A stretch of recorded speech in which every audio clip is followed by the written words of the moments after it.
Swastiastu. Assalamualaikum warahmatullahi wabarakatuh. Salam sejahtera untuk kita semua. Shalom, nama budaya, dan salam harmoni.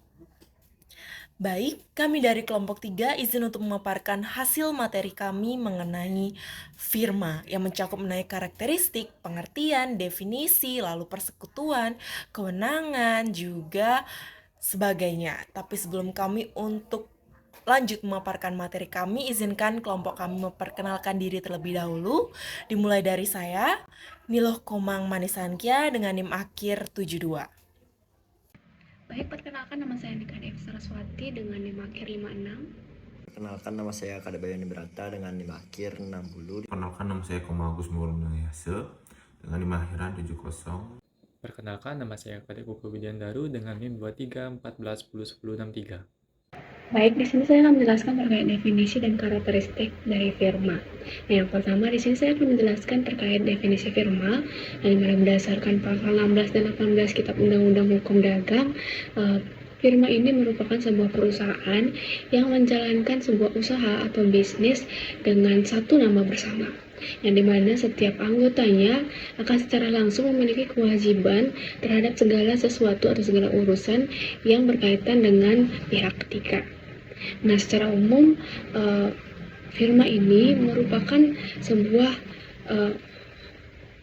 badan usaha, namun bukan badan usaha yang berbadan hukum. Nah, firma ini juga sering disebut sebagai persekutuan dagang, karena firma ini dapat dibentuk oleh dua atau lebih perusahaan dagang. Baik, selain pengertian tadi, ada pun beberapa pengertian dari para ahli. Nah, yang pertama dari William Molengraf, di mana beliau ini menjelaskan terkait firma merupakan sebuah perkumpulan yang didirikan untuk menjalankan sebuah usaha dengan satu nama bersama, dan anggota-anggotanya ini memiliki kewajiban yang tak terbatas terhadap perjanjian dengan pihak ketiga. Nah, selanjutnya ada dari Wery, di mana Wery ini menjelaskan bahwa firma merupakan sebuah perusahaan yang menjalankan usahanya dengan satu nama bersama dan bukan merupakan sebuah perseroan komanditer. Nah, selanjutnya ada dari Slagter, di mana Slagter ini menjelaskan bahwa firma merupakan sebuah perjanjian antara dua atau lebih orang untuk menjalankan sebuah usaha dalam satu nama. Nah, dengan tujuan untuk mendapatkan sebuah keuntungan dari kerjasama tersebut. Nah, jadi dalam menjelaskan terkait firma ini terdapat salah satu teori yang disebut dengan the theory of the firm atau teori firma, yang berusaha menjelaskan terkait sifat-sifat dari perusahaan firma ini. Nah, penjelasan ini biasanya mencakup terkait struktur, hubungan dengan pasar, hingga keberadaan dari firma ini. Nah, adapun tujuan dari teori ini yaitu untuk menjawab terkait pertanyaan tentang keberadaan, batas, organisasi, kinerja dari pada anggota-anggotanya, dan kebenaran dari adanya sebuah perusahaan atau perseroan ini. Nah, selain itu ada pun beberapa jenis dari firma itu. Yang pertama itu ada firma dagang, di mana firma dagang ini berfokus kepada kegiatan jual beli dalam usahanya. Yang kedua ini ada firma non dagang, di mana fokus usahanya ini adalah dengan penyaluran jasa. Nah, selanjutnya saya akan menjelaskan terkait karakteristik firma. Nah, firma ini memiliki beberapa karakteristik yang akan membedakannya dengan perusahaan lain, di mana karakteristik tersebut meliputi yang pertama, di mana anggota-anggota dari firma ini sudah saling mengenal dan mempercayai satu sama lain. Yang kedua, perjanjiannya dapat dipercayakan kepada notaris atau di bawah tangan. Yang ketiga, dalam kegiatan usahanya ini hanya melibatkan satu nama perusahaan saja. Yang keempat, terdapat resiko dan tanggung jawab yang tak terbatas. Yang kelima, dalam melunasi terkait hutang yang tak terbayarkan oleh kas perusahaan, pemilik memiliki kewajiban untuk membayarnya dengan harta milik sendiri. Yang keenam ini adalah seluruh anggota memiliki kewajiban dan hak untuk menjadi pemimpin dalam perusahaan tersebut. Yang ketujuh yaitu tidak boleh memasukkan anggota baru tanpa seizin dari anggota lainnya. Yang kedelapan ini keanggotaannya berlaku seumur hidup. Yang kesembilan adalah anggotanya memiliki hak yang sama untuk membubarkan firma tersebut. Yang terakhir itu adalah pendirian dari firma ini tidak membutuhkan adanya akte pendirian. Nah, segitu saja penjelasan dari saya terkait definisi dan karakteristik firma. Nah, untuk penjelasan selanjutnya akan dijelaskan oleh rekan saya. Ini saya akan membahas mengenai cara pendirian dan pemberian nama pada firma. Baik, untuk pembahasan yang pertama, di sini akan membahas mengenai cara pendirian pada firma. Cara pendirian pada firma memiliki beberapa langkah, yaitu yang pertama, perjanjian para pihak. Langkah pertama dalam pendirian firma adalah perjanjian antara para pendiri. Perjanjian ini bisa berupa kesepakatan lisan ataupun tertulis mencakup yang pertama, tujuan usaha yang akan dijadikan firma, kedua pembagian modal, yang ketiga pembagian keuntungan serta kerugian, dan keempat yaitu hak dan kewajiban masing-masing pendiri. Terus yang kedua yaitu pembuatan akta pendirian di hadapan notaris. Firma diwajibkan didirikan berdasarkan akta notaris yang sah. Akta ini memuat informasi penting seperti yang pertama yaitu nama firma, alamat firma, nama-nama para pendiri dan sekutu. Yang keempat modal yang disetor oleh masing-masing sekutu. Yang kelima yaitu maksud dan tujuan usaha. Yang keenam yaitu tata cara pembagian keuntungan dan kerugian. Dan ketujuh dan yang terakhir yaitu masa berlaku firma jika ditentukan. Selanjutnya yaitu pendaftaran di pengadilan negeri. Setelah akta pendirian dibuat, langkah selanjutnya adalah mendaftarkan firma di pengadilan negeri setempat.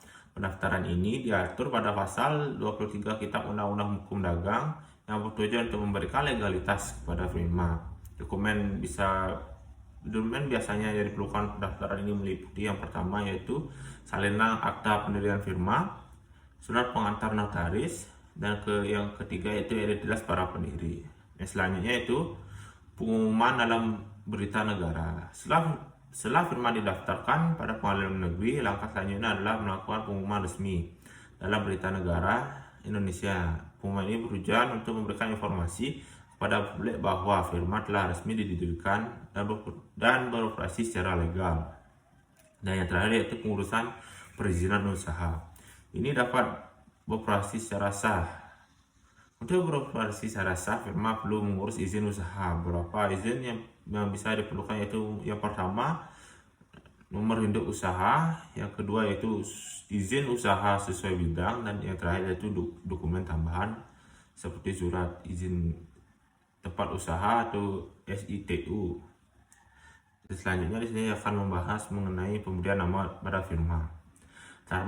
Nama firma merupakan salah satu elemen penting dalam pendirian firma, dikarenakan menjadi identitas utama yang dikenal oleh masyarakat. Nama yang tepat dapat membantu firma membangun reputasi yang baik, mudah dikenali di pasar. Hal-hal yang perlu diperhatikan dalam pemberian nama firma yaitu pertama syarat nama firma, yang kedua proses pemberian nama, dan yang terakhir yaitu hal yang dihindari dalam pemberian nama firma. Ini saya akan membahas mengenai syarat-syarat pemberian nama firma. Untuk memberikan nama firma diterima secara hukum dan efektif dalam bisnis terdapat beberapa persyaratan, yaitu yang pertama unik dan tidak sama. Nama firma tidak boleh sama dengan firma lain yang sudah terdaftar. Yang kedua yaitu relevan dengan usaha. Nama sebaiknya mencerminkan jenis usaha atau bidang yang dijadikan untuk memudahkan pelanggan memahami layanan produk yang ditawarkan. Yang ketiga yaitu tidak melanggar norma sosial. Nama firma tidak boleh mengandung unsur melanggar norma kesopanan, sara, ataupun aturan hukum yang lain. Dan yang keempat yaitu mudah diingat dan dihafal. Nama yang sederhana dan unik, mudah diingat, memberikan keuntungan dalam pemasaran. Baik, itu yang selanjutnya proses pemberian nama firma, yaitu yang pertama diskusi. Para firma melakukan diskusi yang menentukan nama yang digunakan. Nama harus dipilih dipilih harus disepakati bersama. Yang kedua yaitu pengecekan nama. Dilakukan pengecekan untuk memastikan bahwa nama firma yang diusulkan belum digunakan oleh pihak lain. Dan yang ketiga yaitu pencantuman dalam akta pendiri. Nama firma yang telah disepakati dicantumkan dalam akta pendiri menjadi bagian dan dari dokumen resmi firma. Dan yang terakhir yang harus diperhatikan yaitu hal yang harus dihindari dalam pemberian nama firma, yaitu yang pertama, nama yang mengandung unsur penipuan dan menyesatkan. Yang kedua itu nama harus memiliki kemiripan dengan badan usaha yang terkenal lainnya untuk menghindari posisi gugatan hukum. Dan yang terakhir yaitu penguatan kata-kata yang dilarang oleh undang-undang dan dianggap tidak pantas oleh masyarakat. Baik, sekian pemaparan materi dari saya.